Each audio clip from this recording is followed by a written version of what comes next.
Hey everybody, welcome to the second episode of the R Show on Sunday nights. Hopefully you guys are going to learn a little bit about ties from us tonight. As usual, Mr.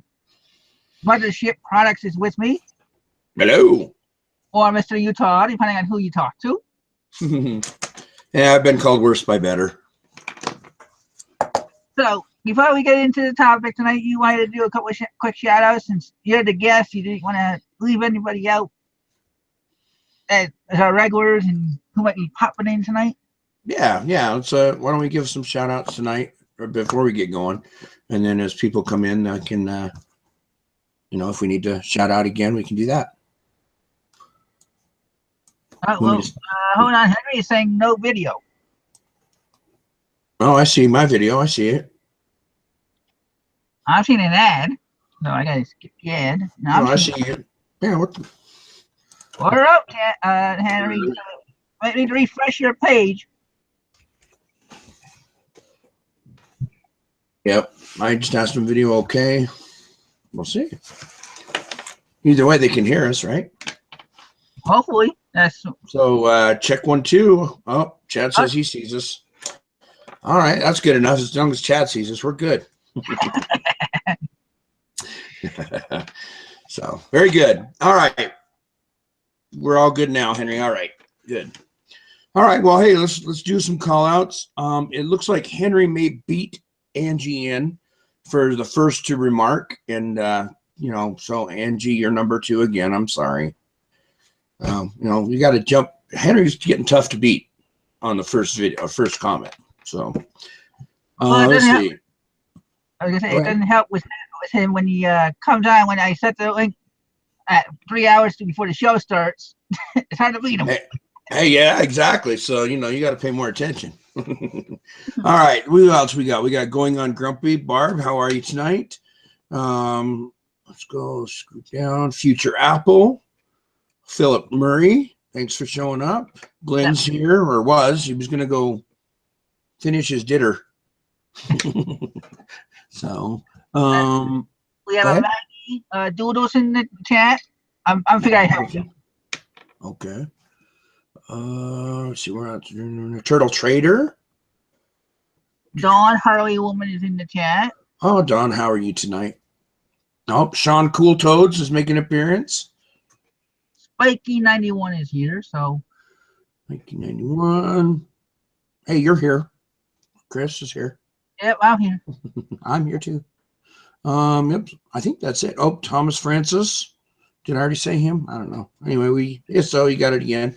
The Crazy Card.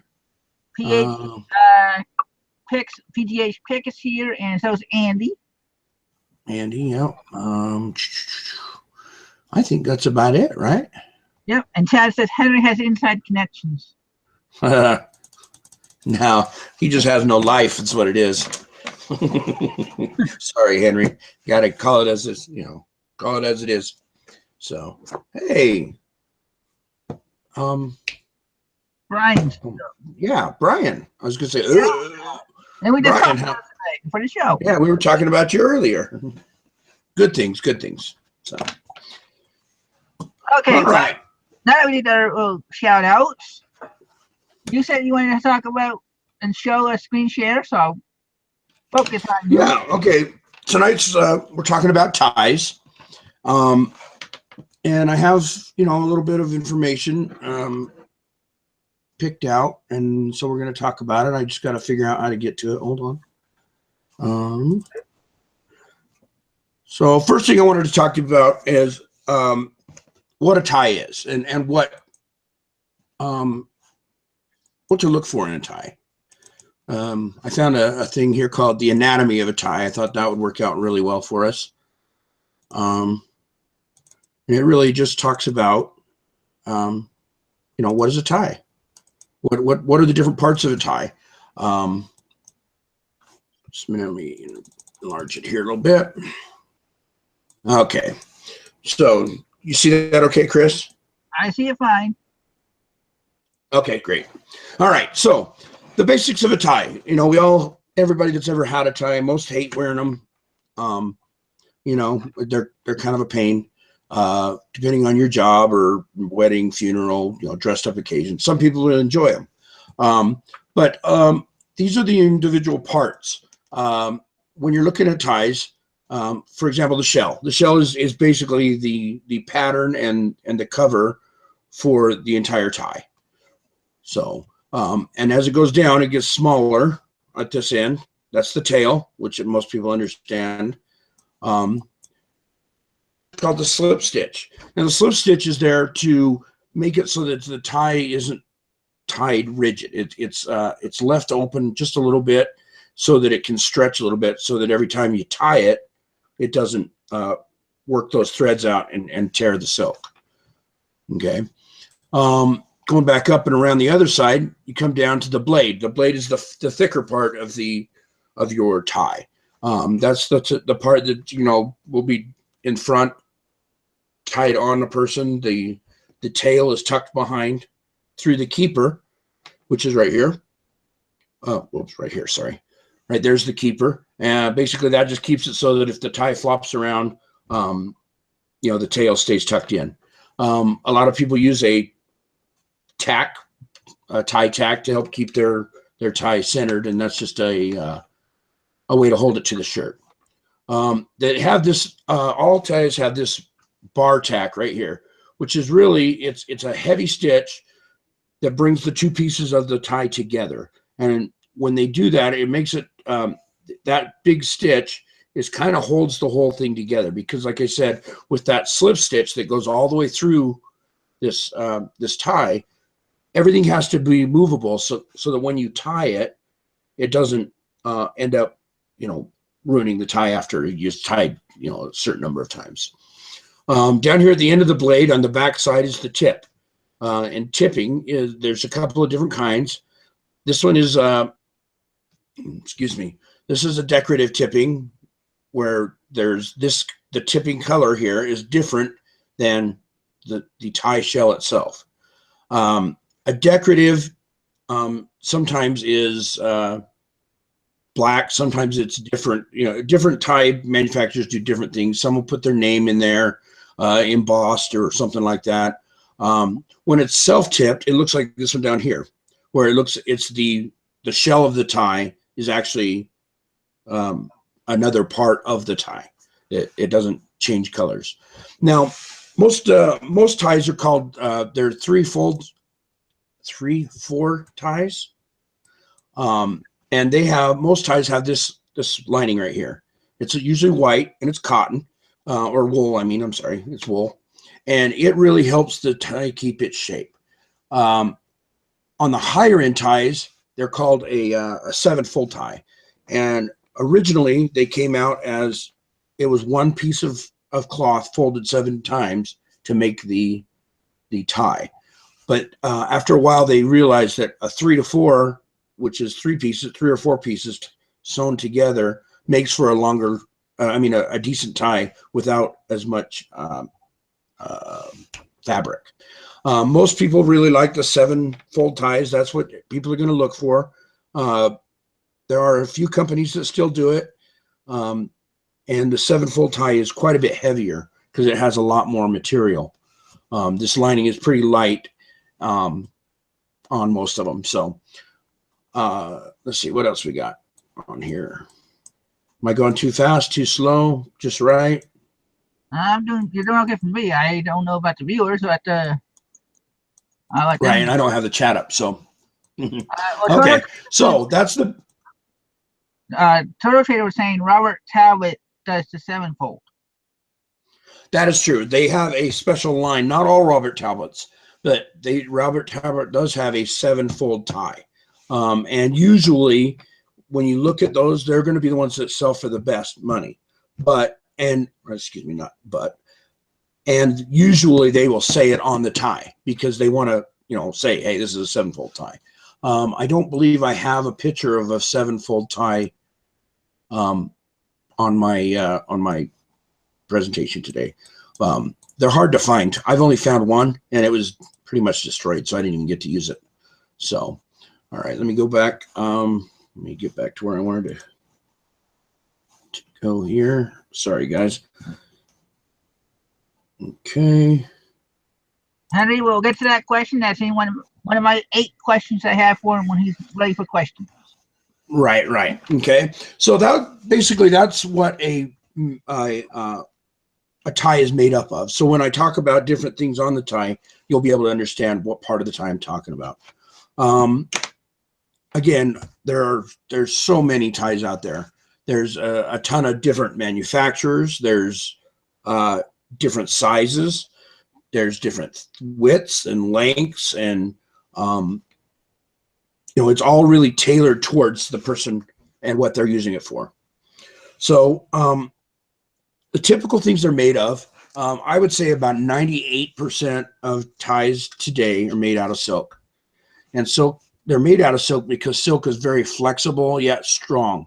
If you tie a knit or a cotton tie 15 or 20 times, it's going to start, working itself loose. Where the smaller the size of the thread that makes the tie, makes it so that it'll last longer. So they came and they found that the silk works the best, typically, works the longest time.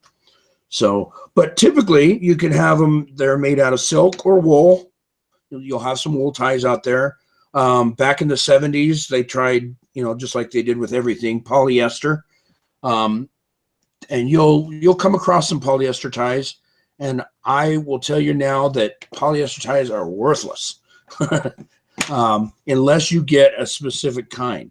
And of course, that'll be just doing your research. But polyester ties, for example, are the older 70s. Sometimes they're 5 inches wide, and they're just really, really out of style. So they're very few and far between nowadays. They also make them linen ones, which would be good in places like Chad, where it's hot, and linen's a very light material. They're not as sturdy, so they're ones that would need to be kept in a little bit better shape, and they're not going to last as long as a silk tie. So let's see, sizes. Okay, so they come in all different sizes, but there's kind of a standard.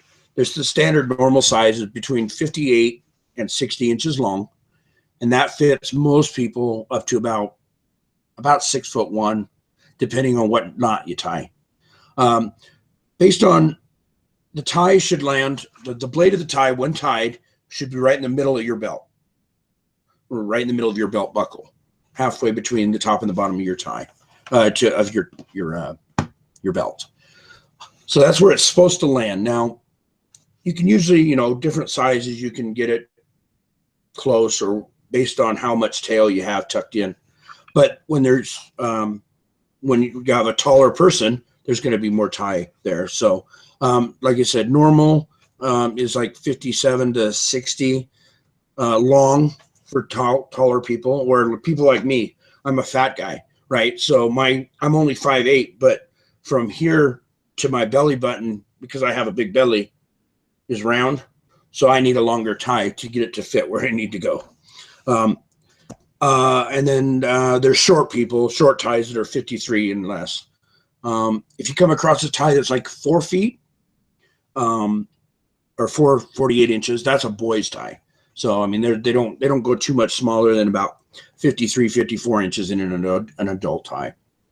And then, yeah, like I saw Chad said, I remember in the 80s, there were really thin ties. That is very correct.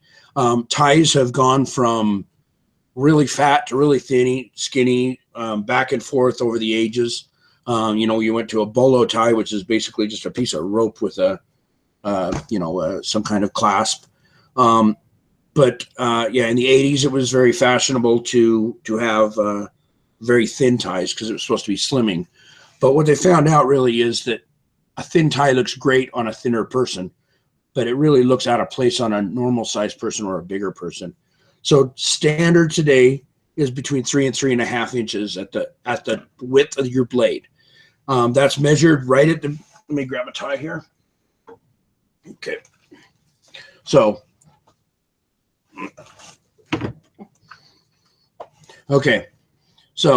from here to here, That's where you measure the width of your tie from the corner to the corner here. Typically, that is between 3.5 inches, sometimes a little bit more. Basically, anything over 4 is considered a wide tie, and anything under 2.5 is called a skinny tie.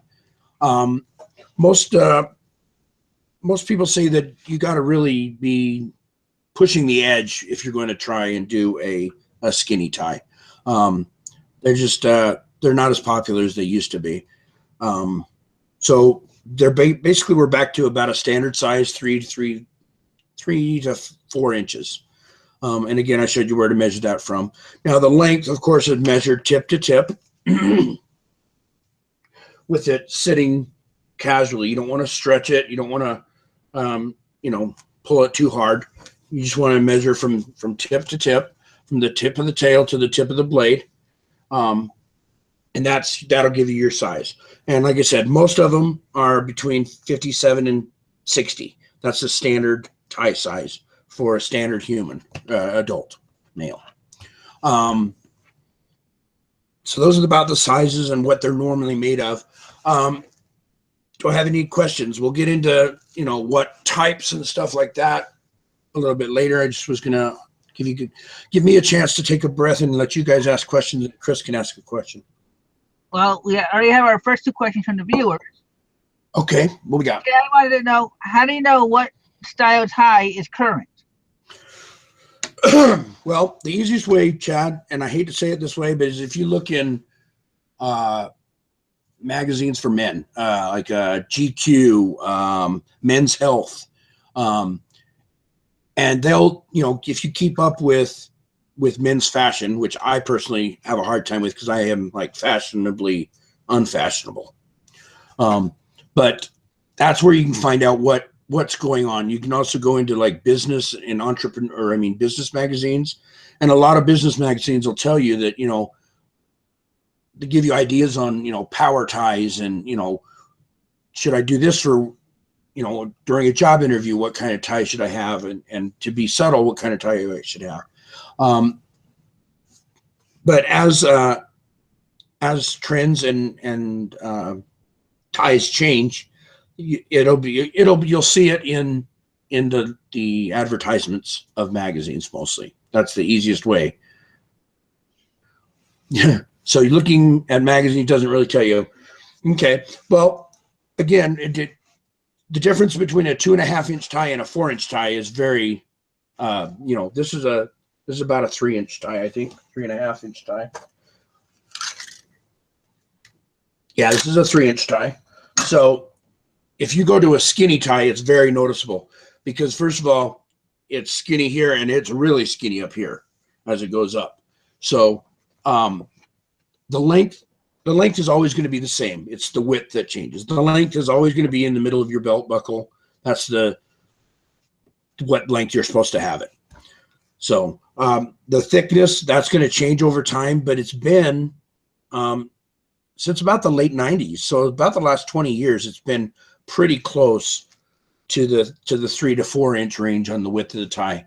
That gives you enough room to express yourself, but doesn't overwhelm your dressing. Because that's the one thing when you do dress up with the tie, your tie makes a statement, whether you want it to be loud and obnoxious or you want it to be, quiet and subtle and businesslike. It really depends on the type of tie that you have. Sorry if that was a long question or answer there, Chad, but that's what I got. What was your next question, Chris? Well, Chad asked this question, but I'm going to save it because it's also part of my question. But Angie asks, are there any vintage ties that are hot? Yes, actually, vintage is hot in ties. We'll get into that a little bit later in some of the names. I'll give you the names now, but when I'll talk again about it. Versace, for example, is a very hot vintage tie. Their newer ties aren't worth much. Same with Armani. Armani vintage ties are worth a lot, but their newer ties are, I don't know what happened, whether they decided to stop putting quality into their ties or what have you. But the tie, really, I mean, you'll grab a new Armani tie and you think, man, this is not quality. And that's a lot with ties. Is I hate to say this for beginners because it's something just like everything else. You know, you'll grab a hold of it. Like if you sell shirts for a while, you'll hold a shirt and you'll say, you know, this is a high quality shirt. You can just tell by handling it. Same thing with a tie. Typically, you grab a tie, you can tell, hey, this is a good tie. You know, if it's heavy, sometimes the fakes are a little more heavy than the normals. But what I'm getting at here is you'll look at it, you'll feel it, you'll look at the stitching, and those kind of things will stand out to you as quality. Back to Angie's thing, Armani and Versace are really the only ones that I've really seen that their vintage ties are worth quite a bit more than their standard ties are now. Okay, I'm going to combine Chad's latest question and mine. Okay. He wanted to know, and I wanted to know, are there any particular themes or characters that you should be looking out for in the ties? Oh, it's a good question, but it's also a hard question because there's nothing, there's no rule about ties. Ties, a lot of, you know, just like shirts, a lot of the weirder the ties, the better. A lot of the more colorful, you know, this is a pink with, I don't know, geometric sides, you know, those are good for, you know, casual. This is a fishing tie. You know, this is a Ralph Lauren polo fishing tie. So you can do it by subject matter. I mean, if you know, if you have a lot of Disney ties, for example. Okay, whoever makes Disney ties, that the quality of the Disney tie comes from them, and then they're sold the print, right? So if you have a Disney tie collector, then of course they're going to want the Disney ties. My thing is mostly I don't go for characters because usually, like I said, Disney or football teams or stuff like that, they usually are printed on really crummy ties. You know, if they were a better high quality tie, I think they would do a lot better. But you're always going to have people that are, you know, alma maters, college folk that, you know, if you have one of their ties from their college, they do well. You know, if you have a lot of people like Ralph Lauren, for example, they do a lot of hunting and fishing, and Orvis does a lot of hunting and fishing type ties. They're those kind that sell well sometimes, depending on the name brand. There's a lot of, but I would say the majority of ties that sell nowadays are geometric shapes, you know, something like I said, this pink, maybe not pink, maybe a little bit more subtle, because this is for a specific type of person. A more subtle, just kind of striped tie. Here's another one. This is a Robert Talbot tie. This is red. It's kind of hard to see with my my camera, but this is just a red tie with crosshatch and some gold spots, right? Okay, this is a generic business style tie. There's a lot of striped ties, you know, that there are angle stripes. That's a very common business tie. Typically, business people are a little bit more subtle with their patterns, just because they don't want to stand out. Whereas if you're going to, you know, out clubbing or something like that, you may want a outlandish tie just to get attention. So,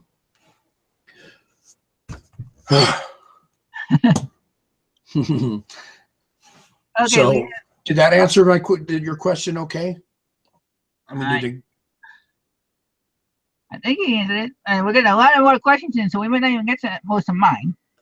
Well, they'll come out. I mean, we got time, right? Okay. Well, we have some more questions. We have another one from Chad. He wants to know, is there a never do when it comes to ties? A never do. Well, I mean, like I said, when you go out and looking, you'll if you do look, you can grab 2 ties and you'll know quality. There is, if you're talking about wearing ties versus selling ties, I don't believe there's a never do on selling ties, because there's always going to be somebody that's kind of out there that may want a weird tie. As for wearing ties, yeah, there's all kinds of rules on, not rules, but guidelines on wearing a tie. But for purchasing, I would never buy anything. First of all, kids' ties don't sell, so I would never buy a kid's tie. First of all, most kids, if you do have a kid that wears a tie, they wear a clip-on, and clip-ons don't sell, as far as I'm concerned. And now, granted, these are just my opinions, all right? Kids' ties don't sell because they're always dirty. If you do get them, if you do find them, they're always grubby, or they're a clip tie, and neither one sells well. I've also found that you would think that extra long ties kind of sell better, but they sell about the same as all the others. I looked back, and over the last year and a half, I've sold about 60 ties, and most of them have been in the normal range. You know, I've had a couple that were skinnies and a couple that were extra longs, but for the most part, they were all just a standard 60-inch, 3-inch wide tie. So I wouldn't say there's a never do. I guess you'll feel them, you'll know, because I mean, nobody's going to want a cheap tie. Yeah, anybody can go to anywhere and buy a cheap tie. So if they're looking on eBay, you know, they're looking for their dad or something. By the way, that is the best time to buy and put ties on eBay, is in May, from May to June, because of Father's Day. Everybody buys their dad's ties. So that month, May to June, is the hot spot for ties. I mean, ties sell year round, but that's when they sell the best. Okay. I'm going to answer Drew's really quick before it gets lost. Drew wants to know who invented the tie. Okay. The modern tie we get from cravat, which is French, and the French got it from the Croats, which is the Croatians, that they used to wear a tie around their neck as part of their battle flag. So there you go. They're Croatians through the French to us. Okay, go ahead. Well, I was going to combine a couple of questions because Jameson's Closet wanted to know, when you look for ties to sell, do you look at design, style, or brand? Which we basically covered with Chad's question, but we'll have pictures up there, and we were going to do a screen share also of eBay sold type of thing for titles, for the brands that are good to sell. So if you want to jump into that, that's my question, was what brands are good to look for? Right. Yeah, I'll go into some bolo type ties, or not bolo ties. That's a different type of tie, but I'll be on the lookout for ties. I have a bunch of pictures with the labels, so that you can see what the labels look like. But so the design, style, or brand, me personally, 95% of what I look for is the brand. The brand sells, and because the brand is the quality of the product, the different styles, they'll sell better. But let's say a good Hermé tie, okay? Hermé is one of the top brands. A good Hermé tie will sell no matter what the pattern, because there's always people looking for Hermé ties. So I look at the brand before I look at the design. And mostly the design and everything is just going to be where I set my price based on color and design. So, all right, next. Well, why don't we do a screen share of the sold, or your pictures of the ones you... Okay. All right. So basically, I have some ties, and all I did is go through. I went through what I've sold. Now, these are not ones that I have sold. These are ones that I found on eBay, just to show you the just a minute here, the labels, so you know what the labels look like. And I'll go over them as I do it. Okay. You see that okay, Chris? I see it fine. Okay. Hopefully they can see it too. So Yep, I'll see you in a minute. Okay, so some of the brands, I would say there's 4 or 5 really good brands that when I say really good, there's a couple of home run brands, and then there's a couple of brands that are always going to sell and they're always going to be for decent money. Before I get too far, I do want to say that ties are typically a long tail item, unless you sell them for really cheap. It's a one of those things that people are going to look for a specific thing, or as they're browsing, they'll say, "Hey, that's a good looking tie." So they're not really short tail items. Typically, they're a little bit longer, and you're kind of looking for that person that's looking for the pattern you have. Okay, so Hermé, as this one is, okay. Hermé to me it's not the holy grail, but it's the best selling brand of tie. It has been for a long time. I think it was 1857 is when they came out, and they've just been one of the top tie manufacturers for a very long time. They're almost always silk. I'd say probably 99% are silk. They do have a couple of styles that are not silk, but they're typically not really. They're more of a shawl or a what do you call that? I can't think of the word. Drawing a blank. But anyway, but this is what you look like. Now they also have some other labels, but this is the standard one of the more recent Hermès. Okay, you have the carriage and the horse and the guy hauling it around in front. I'll go into the counterfeiting, because Hermès is also the most counterfeited tie. But I'll go through some of the things that you can look for to verify that your Hermès is a quality tie. So like I said, the first couple here I'm talking about are the higher end brands you'll probably get the most money out of. A good Hermès, used Hermès, you can get about $100 for, maybe down to 75, depending on how good it is and subject matter on the tie. Louis Vuitton, okay. I've sold 2 Louis Vuitton ties, and both of them have been, the first one was $129 tie, and I think the other one was $107. So to me, this is a home run brand. I don't find them very often. I think I've only found 2, but this is what the tag looks like, the Louis Vuitton Paris, and typically, not always, but almost always, they have the LV, the Louis Vuitton on the blade. Here's one of the Versace's I was talking about. This is the newer Versace. This one, if I remember right, this one sold for $69, I believe. It's a good pattern. Versace's a good name. Typically, Versace is kind of outlandish for most of the time. Most of their ties and stuff, as well as their other clothing as well. You don't see a white T-shirt Versace very often. So, but that's what the Versace tag looks like. Oops, gotta go backwards. Sorry. Okay, Duchamp. This one here is they're almost always this kind of color. I mean, they are really bright. They're known for being super bright and bold. They're made in England, out of England silk, and it's a really good tie. I personally have never found one of these. They're just not in my neighborhood much. So, and then, like I showed you before, a Brioni tie.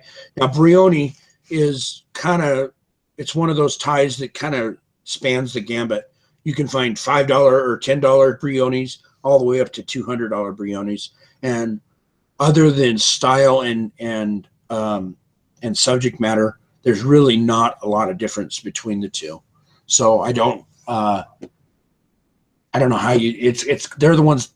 I have the hardest time pricing a Brioni when I go to sell it. I keep them around $30 just to be safe. Okay, here's a couple more. Let me grab this other. Yeah, whatever I'm talking about.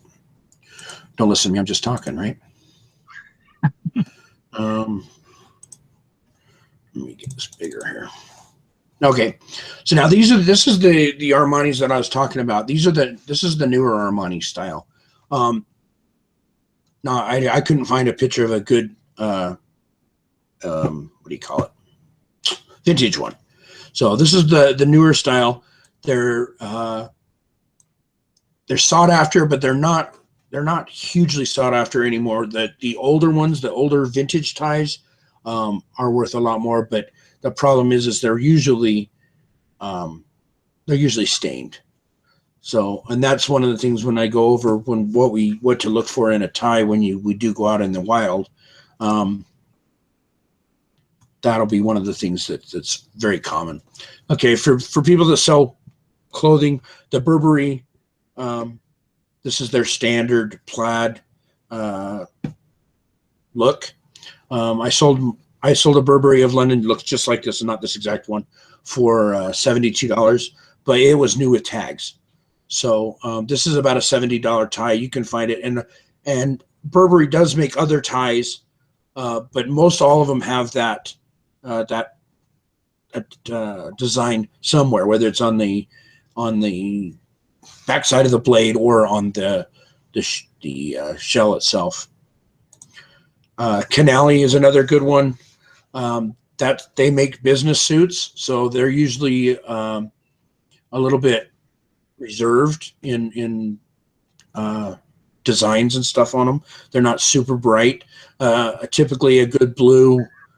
They do a lot of browns and golds and grays, kind of for the more business minded person.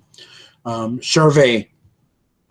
This is a brand that it's out there a lot, and they do fairly well. When I say fairly well, they're probably a $30, $35, $40 tie, depending on style and design. But that's what that looks like, the Charvet, the tag. I mean, okay, this is another one that first of all, I'm not even going to say it. It's just Zegna to me. They really span from high to low. A lot of times the Zegnas are down in the $20 range, but I have seen some up in the $200 range, and I can't tell the difference. I don't know what the difference is on those. I don't know if it's a vintage versus non-vintage, or if it's a something else. I haven't been able to figure it out. So I'm sorry, I'm not an expert on that one. I'm not an expert at all, but this is just stuff that I've learned. Now we're getting to the lower end. Fashionable is a lower end tie that sells in the $10 to $20 range, depending on size and shape. What do you call it? Design. Polo, again, it's very similar to Fashionable. Everybody knows what the Polo's tag looks like. It sells in the $10 to $20 range. This is one of the best in classes. Okay, Robert Talbot has a whole bunch of different lines, but for the most part, they're best of class. It says it right here on the tag, and it usually says right here on the back side of the blade. They're the ones that are most sought after. As said before, if it's a 7-fold, it'll have a thing right here that says 7-fold tie for Robert Talbot, and they're a really nice tie. Again, these are down on the lower end, probably $10 to $20. I sell them between around 20. I've got it up to 30 or 35, but mostly in the lower range. This is what Ferragamo looks like in script. They usually are kind of strange patterns, as you can see. This one's frogs and cattails. Ferragamo makes some strange designed things.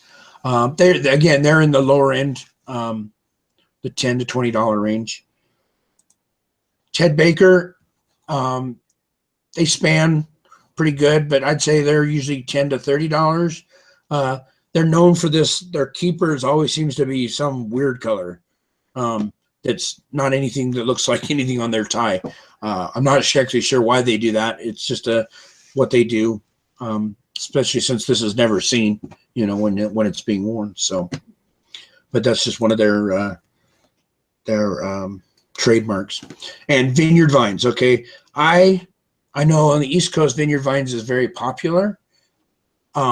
I don't see too many of these, but they are. I would say that these are my best-selling tie for the money and quickly. These ties sell quick. They usually have a repeated pattern of animals or caricatures or something like this. In this case, I think it's, I don't know what it is. Leaves or fish, conch shells or something. I can't tell. But for me, anytime I find a vineyard vines and it's in decent shape, it sells pretty quick for pretty decent money. I did sell a vineyard vines. It was a special one. It had some politics, something to do with political. I can't remember what it's called now, but it sold for $109 because it was that specific one. And it had donkeys on it and elephants, and a specific person was on it. So, that's what that one looks like. So sorry I'm so long-winded here, guys. I hope I'm not boring you to tears, because I'm trying to get out some good information. But those are and there are tons more out there, but those are the ones that I typically deal with. So what do you got, Chris? They were mentioning some names in the chat, but I didn't want to interrupt you. And we've had a couple of people ask this already, and we were going to talk about it. But I'll ask Tad's question first, because his question is, how do you wash a silk tie? Okay, you want the truth? You have to take it to a dry cleaner. And if you take your silk tie to a dry cleaner more than 2 or 3 times, it will ruin your tie. So there's no real good way to wash silk. Anytime you put water on silk, it degrades it so that you can't wash it normally. You can dab. Your best bet is just not get it dirty, which I understand that's typically not an option. But the only way to really clean it is take it to a dry cleaner. And the dry cleaning process takes away a lot of the shine of the tie. And after several taking times to the dry cleaner, it will eventually ruin your tie. So your best bet is to not wash them. Don't get them dirty. If they get dirty, try and you don't use any kind of spot cleaner. They do have one, but I can't remember what it's called. That's the only one that's recommended, and that I can't remember. It's like KR or something like that, spot remover. I'd have to look it up, but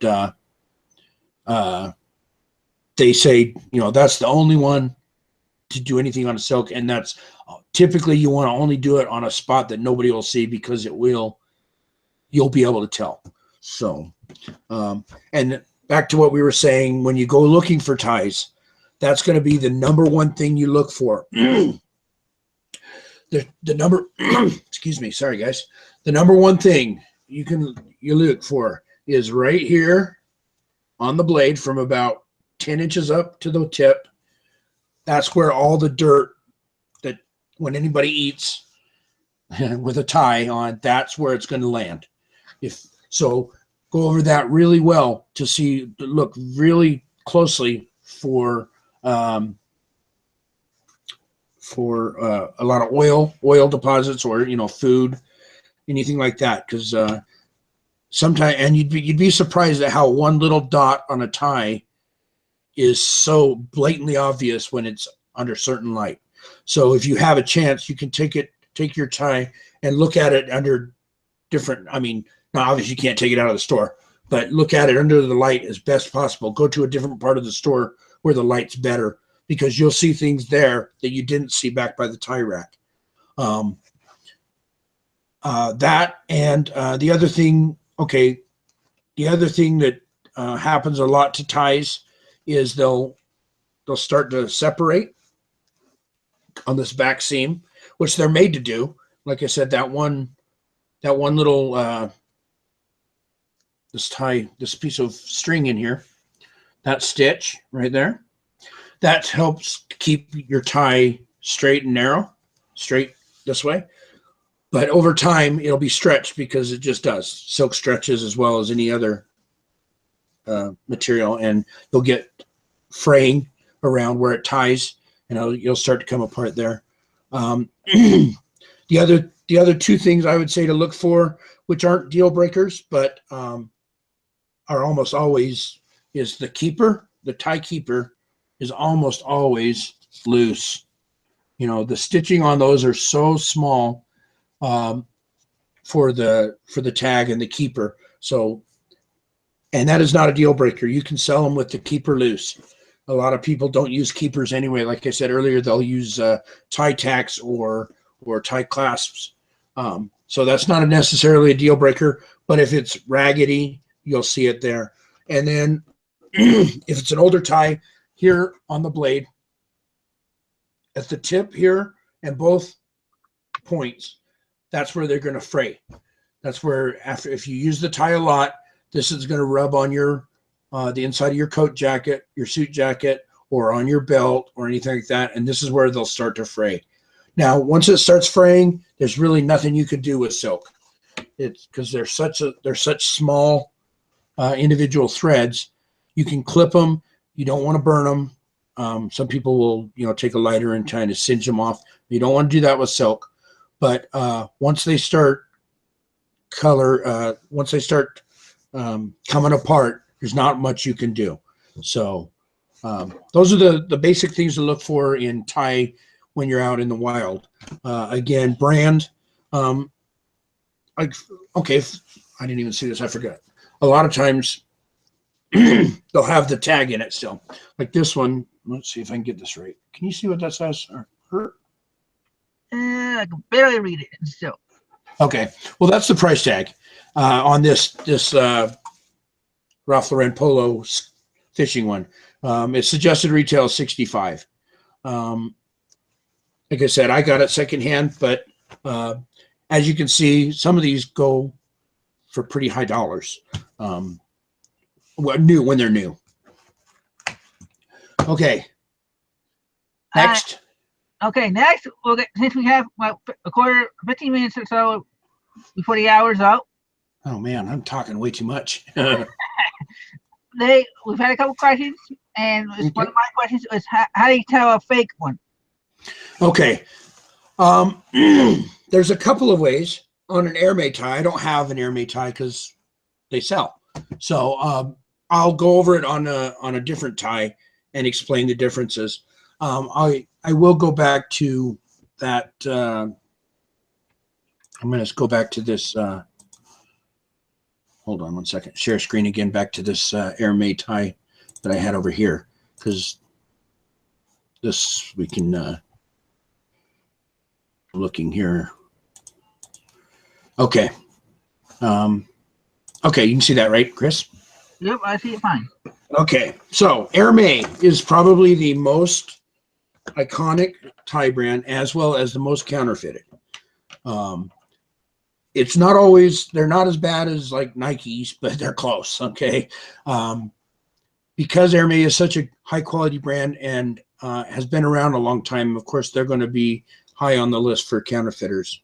Okay. The first thing is a authentic airmade tie is not shiny. You'll see some ties that are just shiny. They're not. They're always matte finish.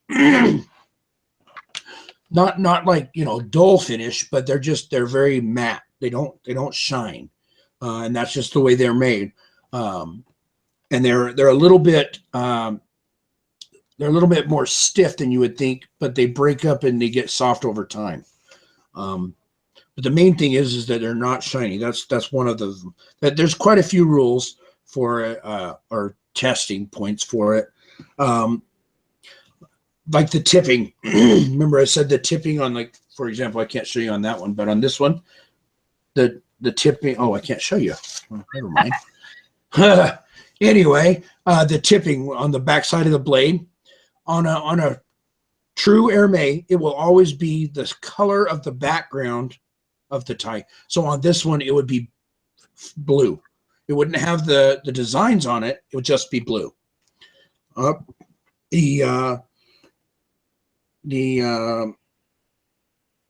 on the Airmade tag. So on the blue tag here, the wheels on, excuse me, on this tag here, this will never be a sewn on tag. This is actually a design and it's printed on the tie. So if you ever find one that has a sewn on tag, this one, not this one, but this one, which is on the tail inside, that's not, that's fake. So it'll always be on there. The wheels of the buggy have 5 spokes. They always have 5 spokes on the printed one. They always have 6 spokes on the keeper. So that's one of those things that they try very hard to keep so that people don't counterfeit, is the 5 versus the 6. I can't show you, but also on about 5 inches up on the tail inside of an Airmade tie, on the inside is a tag, and the tag says in capital letters, it says "Made in France." And then it has a 4-digit number and a 2-digit 2-letter designation. That's where it was made. And the 5382 or whatever number you see there is the style of the tie. And then right underneath that, again in all capitals, it'll say 100% SOIE, which is French for silk. So that's on the tail inside of the Airmade tie. That I only have ever looked at counterfeit Airmade ties because those are the worst ones. Again, I hate to say it, but one of the things is as you get time doing ties and or clothing, you can just feel quality.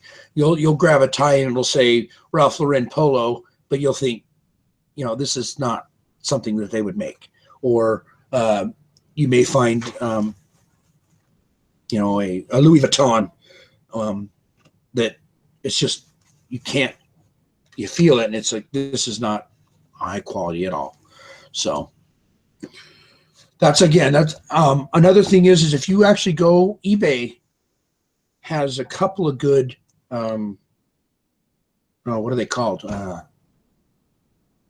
Shoot, I can't remember what they're called. Buying guides on ties, on Airmade ties. So that's actually a pretty decent resource. There's a lot out there about Airmade ties being authenticated because they're the most commonly counterfeited. I couldn't find out a lot of other ones other than, you just kind of feel it and you'll know. So sorry, Sugar Bear, I'm trying.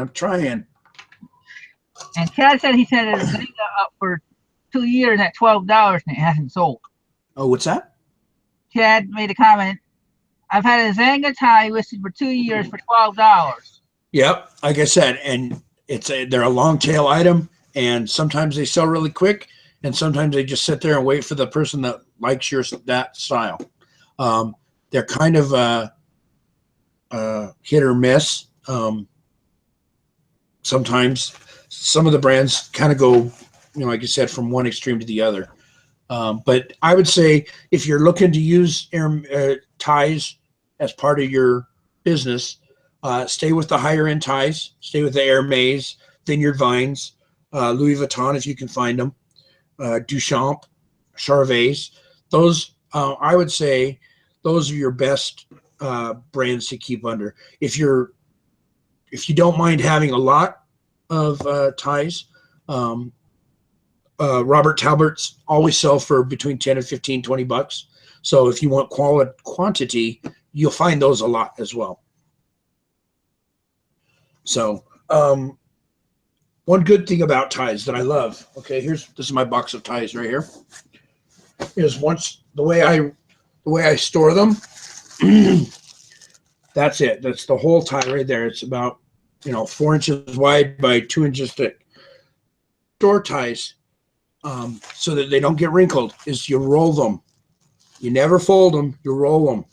Or if you're, to ship them, like I roll them nice tight, and then I take a fold top sandwich bag.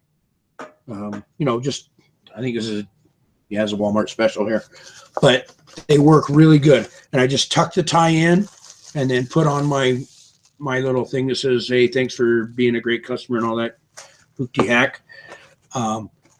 That's what I like about ties. That's the entire space that it takes up. For one box, I can hold 1,000 ties. In a decent sized box. But that's very important. And if you have a wrinkly tie, the only way wrinkly now I'm always talking about silk for the most part.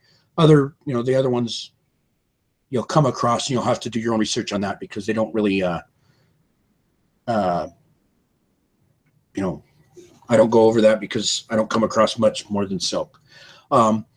But if you come across a tie that's really wrinkly and it's a silk tie, all you have to do is take it like this and start at one end and just fold it over your hand, nice and loose, and fold it back on itself and roll it, but not really tight, and let it sit for about 24 hours, just like that. And the wrinkles will be gone, just like that. Or you can roll it a little tighter like mine, and you'll be okay. But that's the only way to get wrinkles out. You don't want to use any kind of heat on the silk. That's bad juju, not good. So that's one of my favorite things about them. And they come in at about 3 to 4 ounces. Poly mailer, $2.60 shipping out the door. So they're good to store because they're so small. You can have a grundle of them if you can find the right ones, and they sell. So, okay. I'm gonna take it off you for a minute. We're getting close to the hour. I don't know how much more Duane can handle. He's been sick for the past 3 weeks. But what? I'll keep going as long as there's questions, because I can get out as much information as possible, as long as people want to hear it. Well, we do have about 4 more questions that I've seen now, plus some of mine. But I was only going to ask you one more. Okay. Like I said, I'll stick around a little bit longer and answer the questions. I don't want to cut anybody off. So, I'm by far not an expert, but if there's people that want info, I'll give it out. Well, you already kind of answered the Amazon's Closet's question. How do you ship your ties so they don't have fold lines or get wrinkled? So you already answered that question. Yep. Start at the end and roll them up nice and tight. I know some people that put a rubber band around them, but if I do that, I've done it before, and the rubber band around the roll, but it leaves typically it'll leave a band mark, so I don't do that anymore. Okay. Chad wants to know, what's the best way to display a tie for photos on eBay? Okay, the way I do I do 4 photos typically on eBay. First, I want to get the blade, okay, because that's what everybody wants, because that's what everybody's going to see. So you get a picture of the blade itself. I typically will do it this way, and then I'll turn it over and do it this way, so that you get the tipping and also the keeper. And a lot of them, a lot of tie companies like this one has the name on the keeper. Some companies will have another one right above it that has the name, and the keeper is separate. But I like to get a picture of the keeper because that's always a spot that's loose. And I always say that in the listing. So the blade, front blade, back blade with tipping and tag and keeper. And then some people will roll them up so that they're, I'm not going to do it real quick. I don't have time to do it, but they'll roll it up. You'll see them, and it'll be rolled all up here. And then just about 6 inches will be, 6 inches will be out like that. Some people will do it that way. I've done that before. So that's usually the third one. I usually do one on the end, because on the end of the tail, that's typically where the manufacturer's tag is. It'll tell them where it's made, what it's made of, stuff like that. So those are the 4 that I do typically. Once in a while, I'll get, you know, I don't know, wild hair or something, and I may do a fold. Some people will do a kind of a fold, so you get the blade and the tail in the same picture. But I think the main one that everybody wants to see is the blade, because that's what they're, you know, that's the pattern that they see. That's the biggest part. You can see a good picture of it. Make sure that you do, when you do your excuse me, when you do your pictures, that the pictures actually reflect what the tie looks like, because most people that are buying ties are buying for color and design. Okay, so if your color is pink and it looks red on the picture, you'll get a lot of returns. And I know that's difficult to sometimes do, but it's really important on ties, because that color is what they're going for. They're trying to match that color with their shoes, or that color with their belt, or their ensemble. So it's a big deal to make sure that color represents the actual color of the tie. So those are the 4 pictures I do: front blade, back blade, tail, back of the tail, because it has the manufacturer tag, and then I will either roll it and do it that way, or once in a while I'll do a fold. Okay. This was not necessarily a question, but it's from Krillin. He says, Duane, I think you are underselling Brooks Brothers ties. BB isn't my favorite brand, but they do decent and are out there in the wild. That is true. I didn't. I am not done yet, Krillin. Hold on. I've got a couple more here that I've listed that I didn't get time to do pictures of. That you're right. Brooks Brothers makers ties do very well for me. They do. They're in the $10 to $20 range, and they're out there a lot. So Brooks Brothers, Ralph Lauren's, like I said, a lot of the suit makers like Hugo Boss, Ike Behar, Paul Smith. Those are some other ones that are in the $10 to $20 range that sell well. They have good designs. They're well made. They're decent made. They're not cheap. Paul Smith. This one here is an XMI. Oh, oops, not that one. This one. This is an XMI Platinum. They sell fairly well.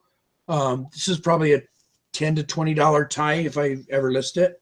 But I did, like I said, I didn't take pictures of all of them out there. I do agree with you, Krillin. It's on my list here as Brooks Brothers makers are a good tie, and there are a lot of them out there. You'll find those. I would say the things you find out there of the ones I've talked about, you'll find a lot of Robert Talbots, and you'll find a lot of Brooks Brothers. Those are the ones you'll probably find the most of. And the last question I'm seeing here, last one I have, I saw another one I haven't copied and pasted yet. The Struggleville wanted to know if you have a bunch of ties listed, do you assign a SKU number or in your listing, or how do you keep track of them? Okay, the way I do it is, first of all, I take, I'll do my listing, and for my inventory system, hold on. My inventory system, when I get the tie, is when I take all the measurements and all the take all the vitals, basically, before I take the pictures. Then when I put it in the listing, right below it has a custom SKU or a custom description, and I put what like this one, for example, is tie 85 on my inventory, so I can refer back to what it is. So that's how I do it. Is there's a custom designator, and I put in what mine is at that time, which on mine, like I said, on this one will be tie 85. Okay, and the last question of the viewers is from Maze of Treasures. Do you post measurements of them? Yes, on my listing, I post length and width at where I showed you to measure at the bottom of the blade, and the total length. That's all I ever do, because there are some ties that are not linear. As you go up, they'll get skinnier where you tie them and stuff like that. But I don't put those. I just put the width and the total length tip to tip. Okay. And my last question for you. Is that all the questions, really? Well, that's all the questions they had, and that's all that we got in the chat. So, and we're already past the hour, so I'm not gonna. I already know some people want to do an after show. So, Okay. and this was a question that Henry asked too. What was your best tie that you sold, and how much did you sell it for? Okay. I alluded to this earlier. It was a Louis Vuitton tie, and it was light blue with checkers. I wish I had a picture of it because it was a while ago, so it's not even in the eBay anymore.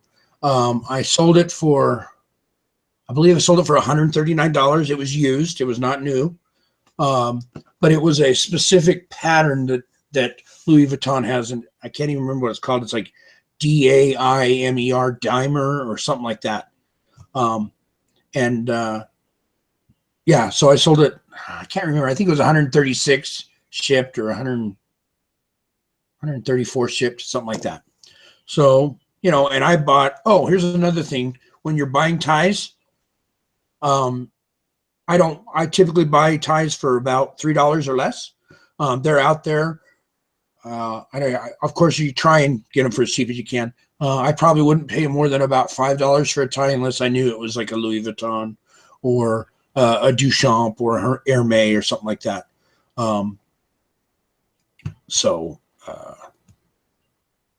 Yeah. Jameson's Closet asked one last question. How many ties do you have listed, and how many sell a week? Right now, I believe I have about 41 ties listed, and the main reason is just because I haven't been picking in a long time. And I haven't picked up a lot of ties. I've been focusing on other things.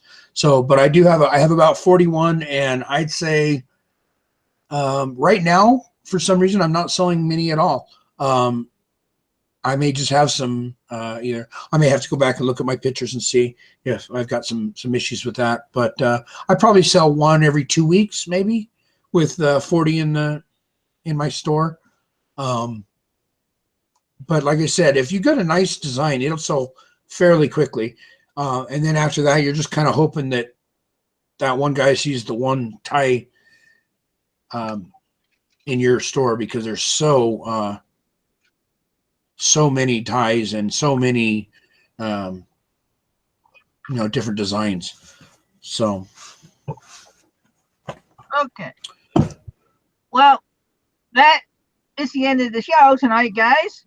We will be doing an after show. And I want to thank everybody for watching and for the questions. Yes, thank you very much. A lot of those questions, Duane, were some of my questions. As you know, I gave you some of my questions ahead of time, so that's why I didn't even get into mine. Right, and that's fine as long as everybody got what they wanted out of it.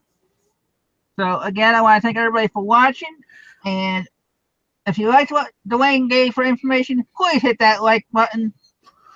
I know he's doing it when he's not feeling well, so I appreciate the work that he put into the show for this week. And, go ahead. I was just going to say this, basically the same thing. Thanks, everybody. If you have any questions, you can always get a hold of me on Facebook. I don't have a YouTube channel as of yet. If you really need to get a hold of me, you can get a hold. If no other way, you can go through Chris, and he can always give you a hold. But again, I'm not by any means an expert on ties. I just did a lot of research on them when I was doing them. I liked the fact that they were so small, so I thought that was going to be a bigger portion of my inventory. But just like any other niche, sometimes it's hard to find the good stuff out there, the diamonds in the rough. So, and with all that being said, we will see you on Wednesday night on the second edition of Reseller Drive-By. So sounds great, and we'll see you then. Thanks, guys. See you.